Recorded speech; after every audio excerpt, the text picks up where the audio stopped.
Hello everyone, कैसे हैं आप सभी। आज की इस वीडियो के अंदर हम बात करेंगे अल्टरनेटिंग करंट की। जितनी भी डेरिवेशन हैं सबको वन शॉट के अंदर फिनिश करेंगे एंड एक सिंगल वीडियो रहेगा। पूरे चैप्टर के अंदर जितनी डेरिवेशन है आपको इसी वीडियो के अंदर करवा दी जाएंगी। एंड इससे पहले हमने चैप्टर 1 टू चैप्टर 6 तक सारी डेरिवेशन की हैं, उन सब का लिंक आपको डिस्क्रिप्शन बॉक्स में मिल जाएगा। तो चलिए आज की इस वीडियो को आगे बढ़ाते हैं। एंड आगे बढ़ाने से पहले मैं आपसे यही रिक्वेस्ट करूँगा, अगर चैनल को सब्सक्राइब नहीं किया सब्सक्राइब कर लेना, बेल आइकन को प्रेस कर लेना। तो फर्स्ट डेरिवेशन की तरफ चलते हैं आज की क्लास की।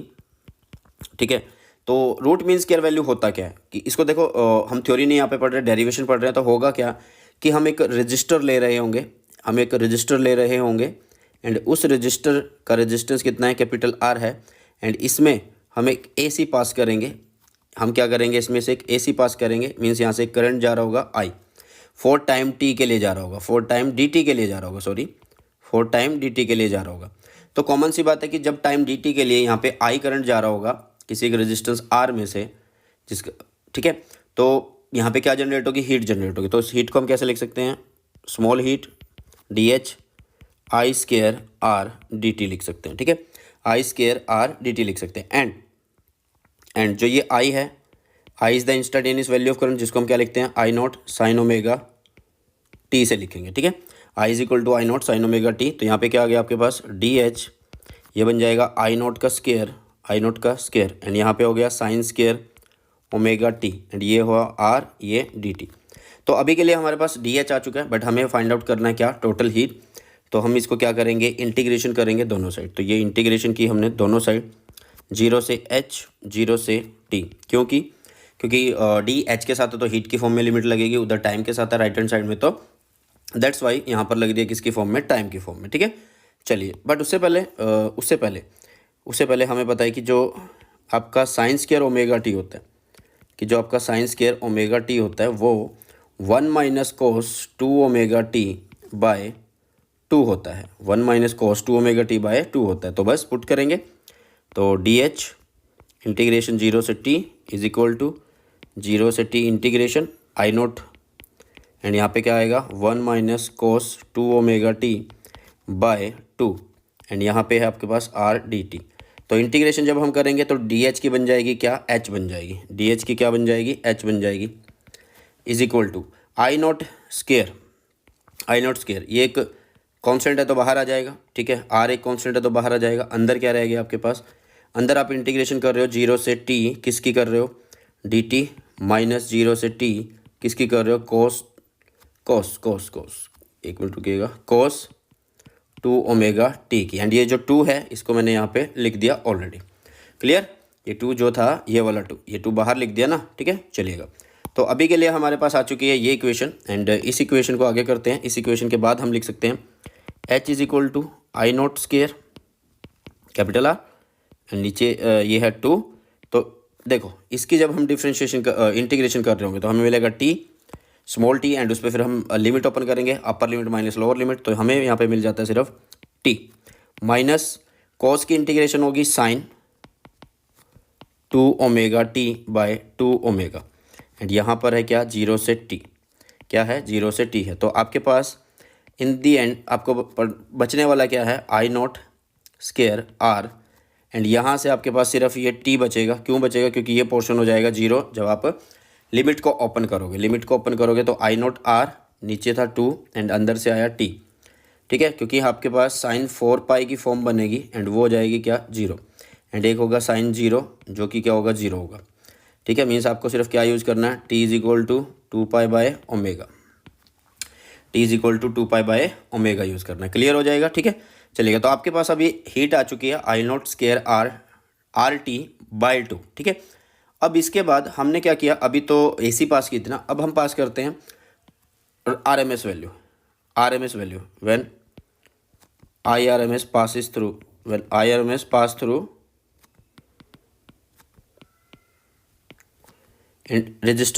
Pass through register, for same time. देखिए फिर क्या लिखेंगे हम इसको, क्या लिख सकते हैं, फिर हम हीट भी जनरेट होगी उस केस में, तो हीट लिखा हमने, क्या होगी, करंट कितना पास किया, RMS पास किया, तो RMS का स्क्वायर R, एंड साथ में आ जाएगा T। तो ये एक इक्वेशन है, इन दोनों को आप करो कंपेयर। ठीक है, from first and second, from first and second we will get क्या मिलेगा हमें?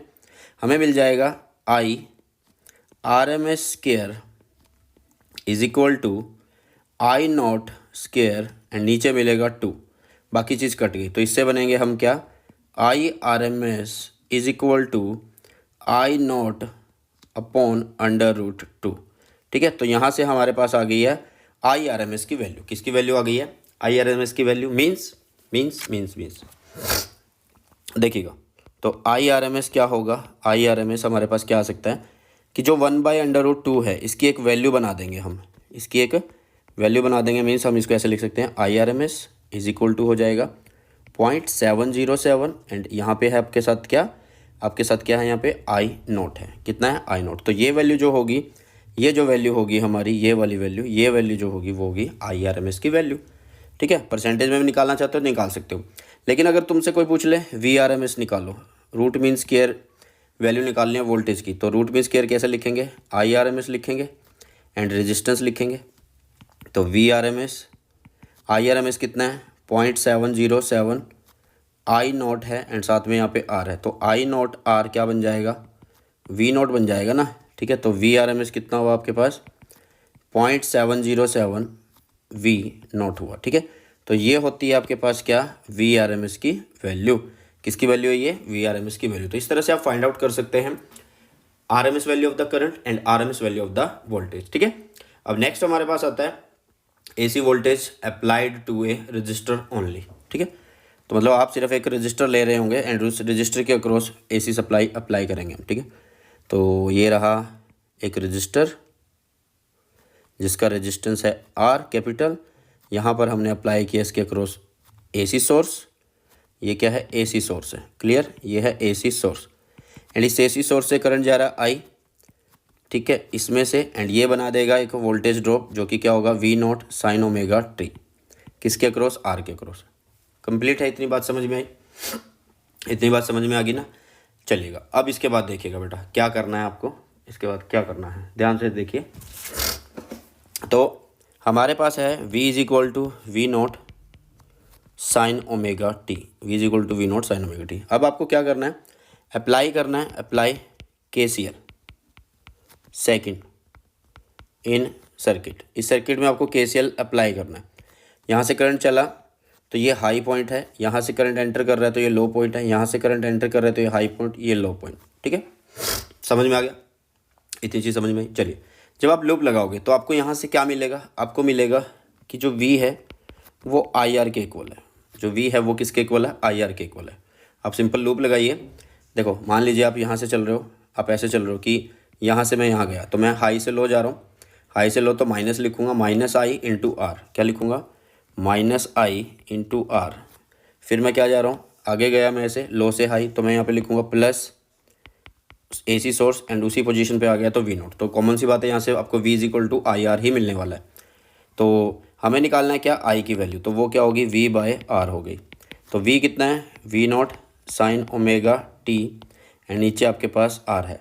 तो इतने पोर्शन को हमने क्या बोल दिया? ये इतने पोर्शन को हमने बोल दिया आई नॉट। V नॉट/R इज इक्वल टू हो गया आई नॉट। तो means I is equal to I naught sine omega T मिल गया, जो कि क्या है हमारे पास? करंट की इक्वेशन है। किसकी इक्वेशन है? करंट की। तो अभी देखिए ये हमारी फर्स्ट इक्वेशन है, ये हमारी सेकंड इक्वेशन है। तो from equation first and second we can say that current and voltage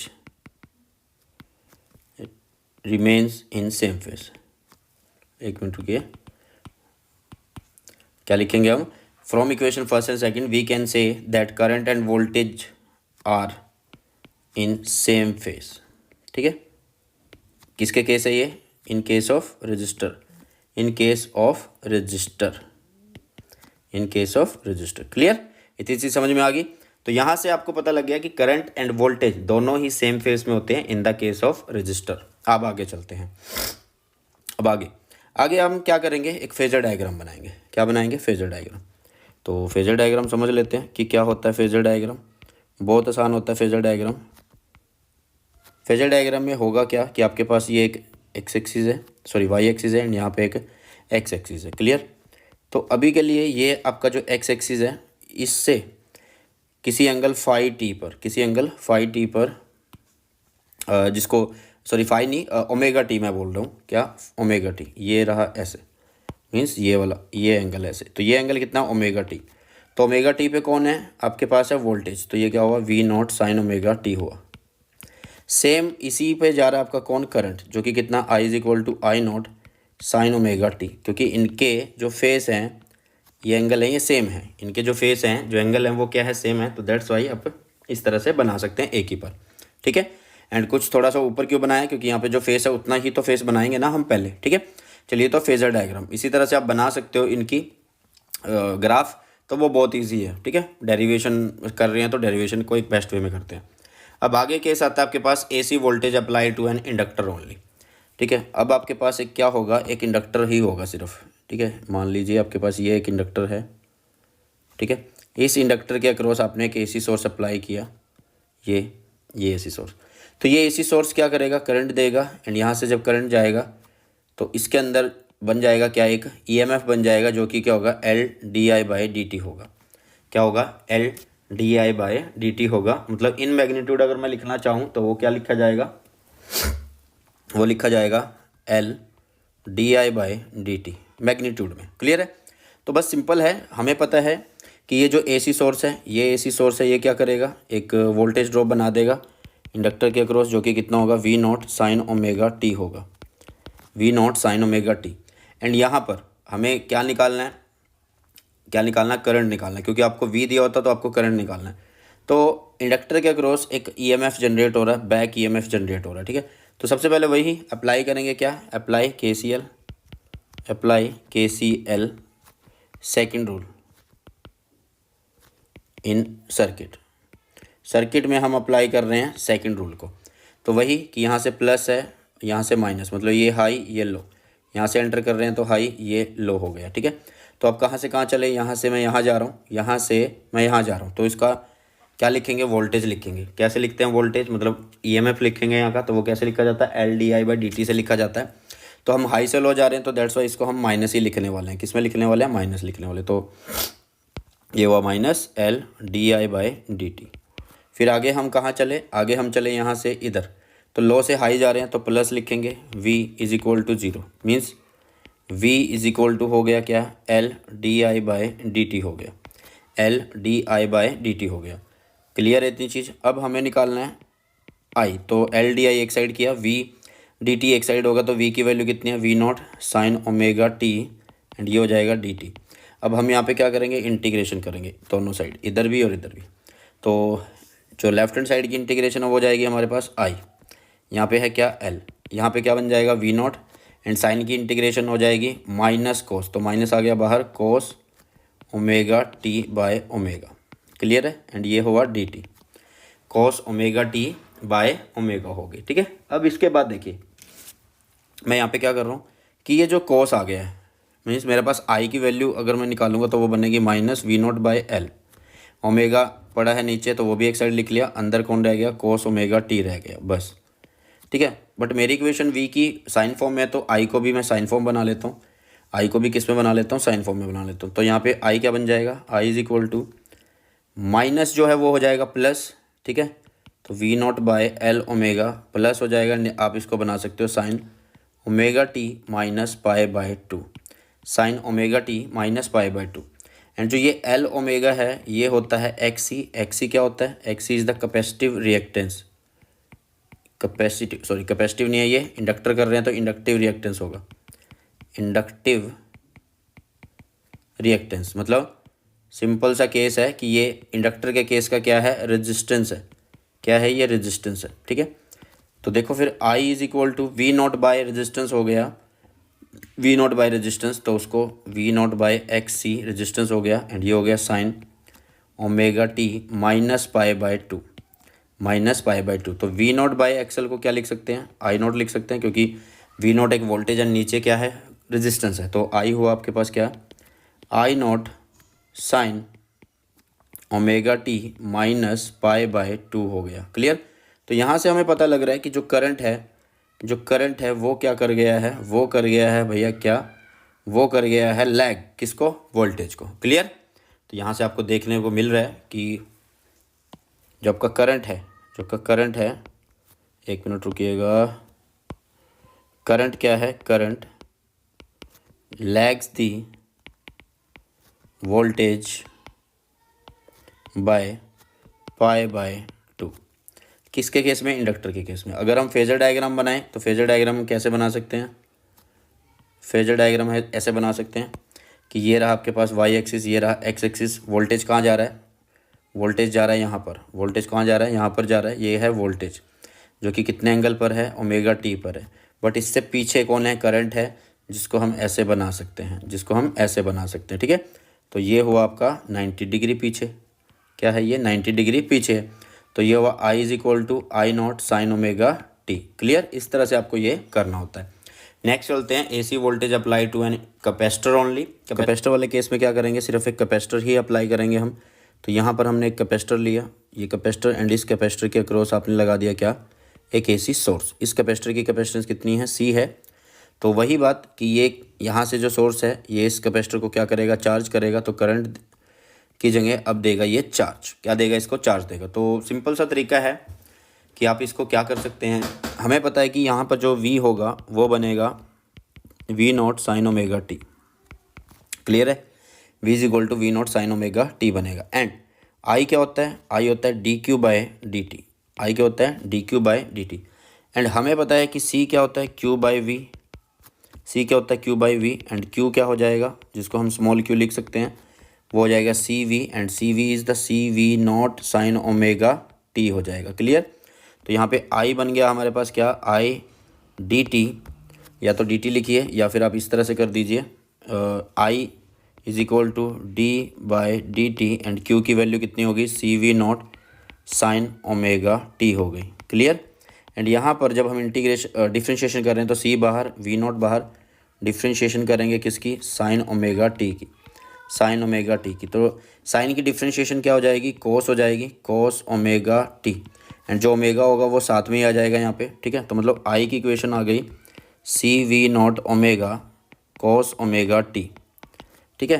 तो फर्स्टली तो कोस को कर दो साइन में चेंज, क्योंकि हमारी इक्वेशन वोल्टेज की साइन में है तो इसको भी साइन में बना लेते हैं। तो हमें क्या मिलेगा, हमें मिलेगा I is equal to C V naught omega, उसको बना देंगे साइन, साइन बनाएंगे तो क्या आएगा, omega T plus pi by two बन जाएगा। क्लियर। एंड यहाँ पर मैं थोड़ा सा एक चेंज और करता हूँ कि जो आई है उसको लिखता हूँ इस तरह से कि V not sine omega T plus pi by two, क्या लिख दिया, plus pi by two. And जो ये सी और ओमेगा है, ये जो सी है और ओमेगा, मैं इसको ऐसे लिख रहा हूँ 1/c ओमेगा। तो कोई दिक्कत नहीं होनी चाहिए, 1/c ओमेगा, ठीक है। तो 1/c omega is called as X C. क्या बोलते हैं इसको, एक्स सी बोलते हैं।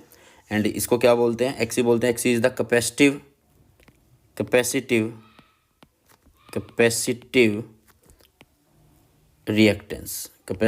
रिएक्टेंस, मतलब ये रेजिस्टेंस है एक तरह से, किसके केस का, कैपेसिटर के केस का। तो मतलब कि जो हम यहाँ पर ये आई लिख रहे हैं इसको ऐसे लिख सकते हैं, वी नॉट नीचे X C sine omega T plus pi by two से लिख सकते हैं। क्लियर। तो ये हो गया आपके पास I naught, V not by X C को आई नॉट लिख दिया, ठीक है। क्योंकि यहाँ पर देखिए ये वी नॉट है तो वोल्टेज, नीचे रेजिस्टेंस है तो आई नॉट लिख सकते हैं। तो ये हुआ I is equal to I naught sine omega T plus pi by two. मतलब आपका जो कैपेसिटर है उसमें करंट क्या करता है, लीड करता है, उसमें करंट क्या करता है, लीड करता है। क्लियर है। तो यहाँ पर हमें दिख गया, पता लग गया कि in case of capacitor, wait करिए, इन केस ऑफ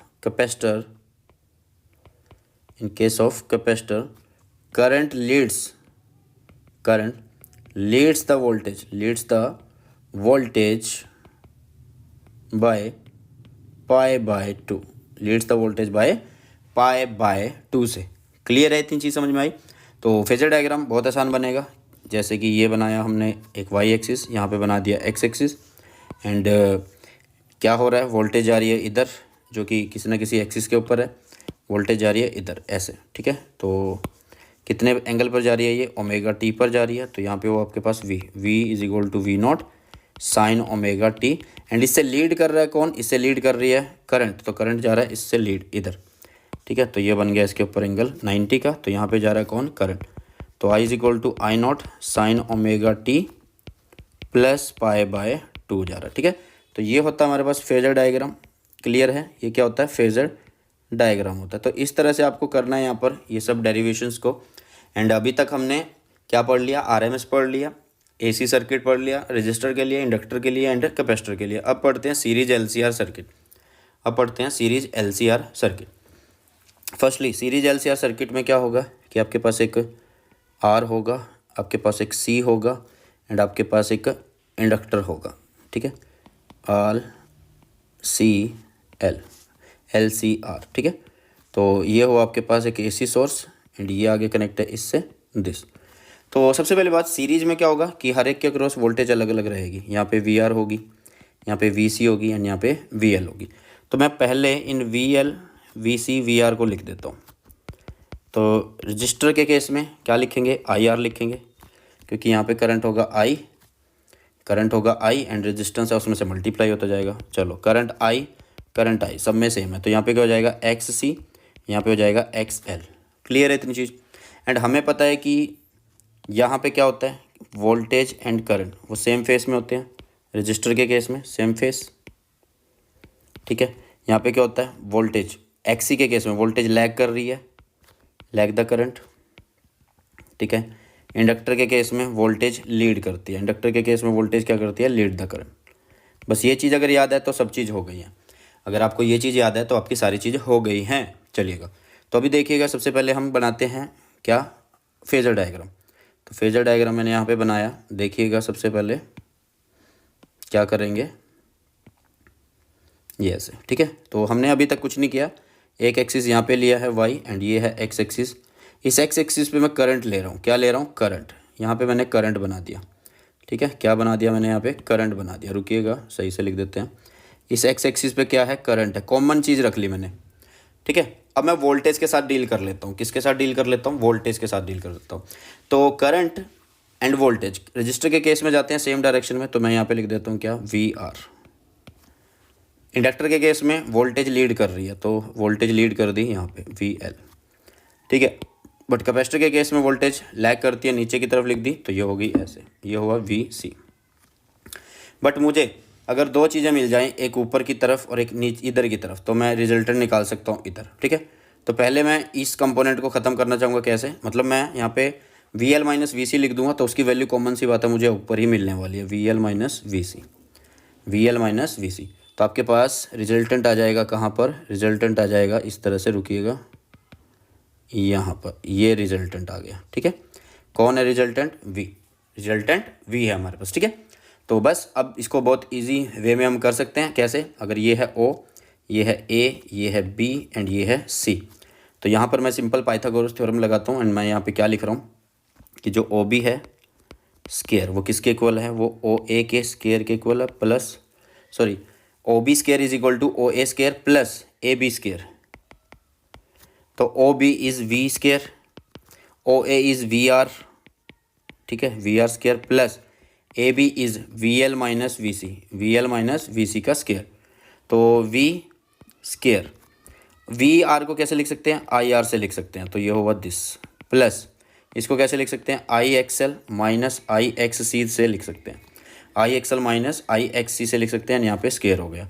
तो वी स्केयर एंड यहाँ से आई स्केयर कॉमन आया, अंदर रह गया हमारे पास क्या, रुकिए, अंदर हमारे पास रह गया R square plus X L minus X C का होल स्केयर। क्लियर है? तो मतलब v बाय आई की फॉर्म बन गई आपके पास क्या, इस तरह से, R square plus X L minus X C का होल स्केयर। मीन्स ये v बाय आई क्या है, V is the total voltage and I is the total current, तो जो रेजिस्टेंस होगा वो भी टोटल होगा, जिसको हमने नाम दिया क्या, Z, and Z is the impedance, Z is the impedance of the circuit, Z is the impedance of the series LCR circuit, of the series LCR circuit. ठीक है, ये इम्पीडेंस क्या होता है, नेट रेजिस्टेंस होता है उस सर्किट का जिसके अंदर LCR सीरीज में लगे होते हैं। ठीक है, चलिए तो यहाँ पे आ गया Z is equal to this R square plus XL minus XC का होल स्क्वायर। क्लियर है, तो ये होता है आपके पास Z। अब यहाँ पर ये देखिए जो रिजल्टेंट वोल्टेज है, ये जो रिजल्टेंट वोल्टेज है ये किसी न किसी एक एंगल पे हमें मिल रही है करंट से, तो आपको बोला जा सकता है कि आप निकालिए यहाँ पे direction of the resultant voltage, direction of resultant. तो रिजल्टेंट की डायरेक्शन कैसे निकालेंगे हम क्या करेंगे, tan निकाल देंगे, tan फाई, tan क्या होता है, perpendicular, perpendicular is VL minus VC, नीचे क्या करेंगे, बेस इज VR, इसको कैसे लिख देंगे, I XL minus XC and नीचे लिखेंगे IR, तो I से I cancel, means tan phi आ गया आपके पास क्या, XL minus XC by R, तो ये हो गया आपके पास क्या, tan फाई हो गया, क्या हो गया, tan फाई हो गया। तो ये होता है आपके पास सीरीज LCR सर्किट, उसकी डेरिवेशन। अब आगे की तरफ चलते हैं, resonant condition for series LCR circuit. Resonance का मतलब क्या है कि, या रेजोनेंस सर्किट क्या बोला जाएगा, कि आपके पास एक सर्किट होगा जिसके अंदर L, C एंड R वो सीरीज में लगे होंगे।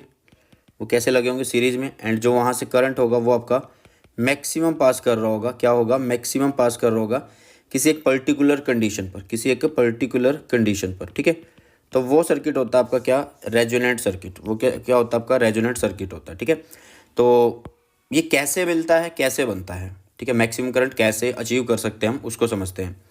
जैसे कि सीरीज LCR सर्किट है, तो सीरीज LCR सर्किट के अंदर जो रेजिस्टेंस होगा वो L की वजह से भी होगा, C की वजह से भी होगा, R की वजह से भी होगा, मतलब टोटल Z आप लिख सकते हो इम्पीडेंस। लेकिन अगर टोटल की वजह से रेजिस्टेंस है तो करंट कम होना चाहिए ना, बट ये यहाँ पे क्या बोल रहा है, करंट होगा मैक्सिमम किसी एक पर्टिकुलर कंडीशन पर, पर्टिकुलर कंडीशन पर। तो वो कंडीशन क्या होती है समझते हैं। देखिए सबसे पहले हम एक ग्राफ बनाएंगे, यहाँ पर एक ग्राफ बनाएंगे इस तरह से। तो ये ग्राफ पहले मैं यहाँ पे लिख रहा हूँ XL एंड यहाँ पे लिख रहा हूँ फ्रीक्वेंसी, क्योंकि XL की वैल्यू क्या होती है, क्या होती है, L ओमेगा होती है, and omega is 2 pi frequency, ये हो गया L, means XL is directly proportional frequency. तो ग्राफ कैसा आ जाएगा, ग्राफ आपका आ जाएगा इस तरह से, इस तरह से। क्लियर है, आ गया ग्राफ ऐसा, समझ गए ना मैं क्या कह रहा हूँ आपको, इस तरह से। चलिए अब इसके बाद देखिए, आपको पता है XC is the 1/C omega, means 1/2 pi frequency C, means XC inversely है किसके, फ्रीक्वेंसी के, मतलब फ्रीक्वेंसी ज़्यादा है तो XC आपका क्या हो रहा है, कम हो रहा है, XC आपका क्या हो रहा है, कम हो रहा है। फ्रीक्वेंसी अगर ज़्यादा जा रही है, इंक्रीज़ हो रही है, तो मतलब ग्राफ आएगा आपका ऐसे।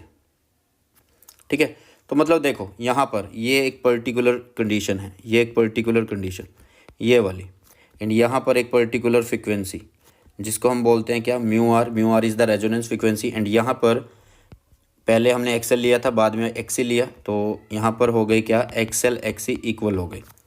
क्लियर है, तो देखो अगर XL XC इक्वल हैं, अगर XL XC इक्वल हैं तो क्या होगा, सुनिएगा ध्यान से, सिंपल सी बात है कि XL अगर XC इक्वल है तो इसको लिखेंगे XL is equal to XC, XL is the L omega and XC is 1/C omega. ठीक है, means omega square is equal to 1/LC, means omega is equal to 1/√LC। Clear है, तो omega को क्या लिखते हैं, 2 पाई फ्रीक्वेंसी लिखते हैं, 2 पाई फ्रीक्वेंसी लिखते हैं। तो ओमेगा क्या हो गया यहाँ पे, 2 पाई फ्रीक्वेंसी 1/√LC, तो मीन्स ओमेगा हो गया 1/2 पाई √LC हो गया मेरे पास। क्लियर है, इतनी चीज़ समझ में आ गई, इतनी चीज़ समझ में आ गई, ये होगी फ्रीक्वेंसी, एंड इसी फ्रीक्वेंसी को हम क्या बोलते हैं, रेजोनेंट फ्रीक्वेंसी बोलते हैं। इस फ्रीक्वेंसी को हम क्या बोलते हैं, रेजोनेंट फ्रीक्वेंसी बोलते हैं। क्लियर है, इस म्यू को ही हम क्या बोलते हैं, रेजोनेंट फ्रीक्वेंसी, रेजोनेंट फ्रीक्वेंसी बोलते हैं। क्लियर है, चलिएगा अब ध्यान से समझिए इसको। तो देखो इस पर्टिकुलर फ्रीक्वेंसी को हम क्या बोलते हैं, रेजोनेंस फ्रीक्वेंसी, एंड इसी फ्रीक्वेंसी पर आपका करंट होता है मैक्सिमम। कैसे मैक्सिमम होता है, देखो जैसे कि अब आपको पता है कि Z क्या होता है, इम्पीडेंस क्या होता है, टोटल, मतलब सीरीज LCR सर्किट का जो रेजिस्टेंस होता है वो ऐसे लिखा जाता है, R square plus XL minus XC whole square. अब यहाँ पे हमने बोल दिया कि एक्सी एक्सएल के इक्वल है। ये देखो यहाँ पे बोला है ना, कंडीशन भी तो है ना, ये देखिए यहाँ पे हो चुकी है। तो यहाँ पर अगर हम जेड को फाइंड आउट करते हैं तो यहाँ पर हमें मिलेगा सिर्फ under root R square, and ये इससे कटा, तो means Z is equal to हो गया क्या, आर। मीन्स जो हमारा इम्पीडेंस है वो सिर्फ किसकी वजह से हो गया, रेजिस्टेंस की वजह से हो गया। मतलब कैपेसिटर का रेजिस्टेंस भी इंक्लूड नहीं हुआ, इंडक्टर का भी नहीं इंक्लूड हुआ। तो इसका मतलब कॉमन सी बात है कि जो हमें यहाँ पे आई मिलेगा इस सर्किट में से वो कैसा मिलेगा, मैक्सिमम मिलेगा। कैसा मिलेगा, मैक्सिमम मिलेगा। क्लियर है। तो ये होता है आपका सीरीज रेजोनेंट सर्किट। कैसे ये कंडीशन निकाली जाती है वो आपको बता दी गई है। ठीक है, इससे आगे चलते हैं क्वालिटी फैक्टर पर। जी, क्वालिटी फैक्टर क्या होता है। क्वालिटी फैक्टर देखो सिलेक्टिविटी या शार्पनेस पर डिपेंड करता है। किसकी, मतलब डिफाइंड करता है sharpness and selectivity of resonant circuit. तो इसको शो किससे करते हैं, इसको शो करते हैं क्यू से। ये होता क्या है, ये रेशो होता है वोल्टेज अक्रॉस इंडक्टर, या फिर आप लिख सकते हो voltage across capacitor to the, नीचे आप लिखोगे क्या, वोल्टेज अक्रॉस रजिस्टर। ठीक है, वोल्टेज अक्रॉस रजिस्टर लिखने हैं। ठीक है, मतलब क्यू क्या है, वी एल या वी आर लिखो या फिर V C by V R लिखो। मतलब ये रेशो है, it is the ratio of the voltage drop across inductor और ओ आर वाला और मैं बोल रहा हूँ, और कैपेसिटर नीचे है रजिस्टर। ठीक है, चलिएगा। तो अभी के लिए देखिए, मान लीजिए मैंने लिखा Q एंड Q को मैंने लिख दिया VL बाय VR। तो VL कैसे लिखेंगे, IXL से लिखेंगे। इसको कैसे लिखेंगे, IR से लिखेंगे। I से I कैंसिल हो गया तो बचा क्या, XL अपॉन R। XL क्या होता है, L ओमेगा, नीचे हुआ R। अब ओमेगा की वैल्यू क्या होती है, 1 अपॉन अंडर रूट LC होती है। अभी करके आए हैं, देखो अभी करके आए हैं, ये रही वैल्यू आपकी, ये रही। ठीक है, चलिएगा। अब देखो, तो यहाँ पर हम चेंज कर देंगे कि जो Q है वो कैसे लिखा जाएगा। अब L ओमेगा की वैल्यू क्या हो गई है, 1 बाय अंडर रूट LC हो गई है, एंड यहाँ पे है R। तो हम इसको ऐसे लिख सकते हैं 1 बाय R, एंड इस L को भी अंडर रूट में भेज देंगे ऊपर ही, तो अंदर जाएगा तो L स्क्वायर बनेगा, नीचे हुआ LC, तो ये L इससे कटा। तो आपके पास Q फैक्टर की डेरिवेशन आ गई क्या, 1 by R is equal to L by C। मतलब आपका जो Q फैक्टर है वो इस तरह से डिपेंड करता है LC R के ऊपर, 1 by R under root L by C। Clear. तो ये था आपका क्वालिटी फैक्टर। अब आगे आपका ट्रांसफार्मर आता है। तो अब करते हैं क्या, ट्रांसफार्मर। अब क्या करते हैं, ट्रांसफार्मर करते हैं। ट्रांसफार्मर में इतनी खास बड़ी डेरिवेशन नहीं है, सिंपल सी डेरिवेशन है। इसमें क्या होता है कि आप मान लीजिए जैसे कि ये आपके पास ट्रांसफार्मर है, ऐसे बना लेते हैं एक बार अच्छे से। ये ट्रांसफार्मर है आपके पास, ठीक है, एंड इसको ऐसे बनाया, ये ट्रांसफार्मर है। ठीक है, तो इस ट्रांसफार्मर में क्या होता है कि आप यहाँ से इनपुट अप्लाई करते हो, यहाँ से इस प्राइमरी वाइंडिंग में से। तो यहाँ से आप दे रहे होंगे एक AC सोर्स, मीन्स एक वोल्टेज आप अप्लाई कर रहे हो। यहाँ से क्या अप्लाई कर रहे हो, एक वोल्टेज अप्लाई कर रहे हो, जो कि क्या है, V0 साइन ओमेगा T है। ठीक है, एंड यहाँ से आप लोगे आउटपुट। तो जो ये वोल्टेज है, ये क्या करेगी, ये वोल्टेज क्या करेगी, फ्लक्स बनाएगी। ये वोल्टेज क्या करेगी, फ्लक्स बनाएगी, एंड फ्लक्स किसके साथ अटैच हो जाएगा, सेकेंडरी के साथ अटैच हो जाएगा। तो हम यहाँ पे क्या लिख सकते हैं, एंड जब फ्लक्स अटैच हो जाएगा सेकेंडरी के साथ, तो सिंपल सी बात है कि हम लिख सकते हैं कि EMF इन सेकेंडरी वो किसके इक्वल होगा, माइनस NS d∅/dt के इक्वल होगा, d∅/dt के इक्वल होगा। ठीक है, क्या कि यहाँ से एक वोल्टेज अप्लाई किया, इसने बनाया फ्लक्स, एंड ये फ्लक्स किसके साथ अटैच है, इसके साथ अटैच है। कॉमन बात है। अब एक बात बताओ, जब ये वोल्टेज है जो फ्लक्स बना रही है, ये खुद की कॉइल के साथ भी तो अटैच है, तो वो उसके अंदर भी एक EMF जनरेट करेगी, उसके अंदर भी एक EMF जनरेट करती है ना, क्योंकि कॉइल की एक प्रॉपर्टी होती है। तो वो प्राइमरी में ही जनरेट होगा, कैसे, माइनस NP d∅/dt। क्लियर। तो इसको और इसको डिवाइड कर दो, इसको और इसको क्या कर दो, डिवाइड कर दो। तो ES/EP डिवाइड हुआ तो हमारे पास मिला NS/NP। क्लियर है, ES/EP is equal to NS upon NP मिल गया हमें। इतनी चीज़ समझ में आ गई, इतनी चीज़ समझ में आ गई। या फिर आप इसको ऐसे भी लिख सकते हैं, इसको आप ऐसे भी लिख सकते हो, VS/VP is equal to NS upon NP, NS upon NP भी लिख सकते हैं। समझ में आ गई ना। अब अगर हम बात करें एफिशिएंसी की, एफिशिएंसी क्या होता है फॉर आइडियल ट्रांसफार्मर। अगर हम बात करें फॉर आइडियल ट्रांसफार्मर,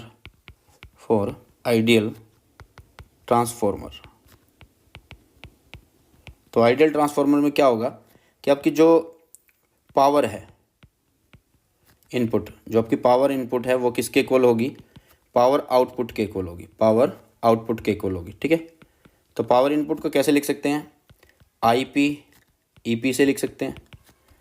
इधर आउटपुट का कैसे लिख सकते हैं, इसको कैसे लिख सकते हैं, IS ES से लिख सकते हैं। तो मतलब मैं यहाँ से ES अपॉन EP का एक रेशियो निकाल लेता हूँ, जो कि क्या होगा, IP अपॉन IS बनेगा। मीन्स ये वाला जो हमारा इक्वेशन है ये कैसे बन जाएगा, ये बन जाएगा हमारे पास ES upon EP is equal to NS upon NP is equal to हो जाएगा IP अपॉन IS। मतलब करंट के केस में डिफरेंट आता है, देखो करंट P है तो ये दोनों सेकेंडरी है, अगर यहाँ पे करंट S है तो ये NP है। ठीक है, तो ये होता है आपका ट्रांसफॉर्मेशन रेशो। क्या होता है ये, ट्रांसफॉर्मेशन रेशो होता है। एंड इसको यूज़ करके हमारे पास न्यूमेरिकल पूछे जाते हैं। एंड वैसे अगर आपसे पूछ ली जाए एफिशिएंसी, क्या पूछ ली जाए, एफिशिएंसी अगर पूछ ली जाए, efficiency of transformer, efficiency of transformer, तो वो क्या होगी, सिंपल सी है। किसको शो किससे करते हैं, ईटा से शो करते हैं। एंड ये रेशो होता है किसका, output power, output power, sorry इसको पावर लिखना है, आउटपुट लिखना है, output power to the input power, to the input power.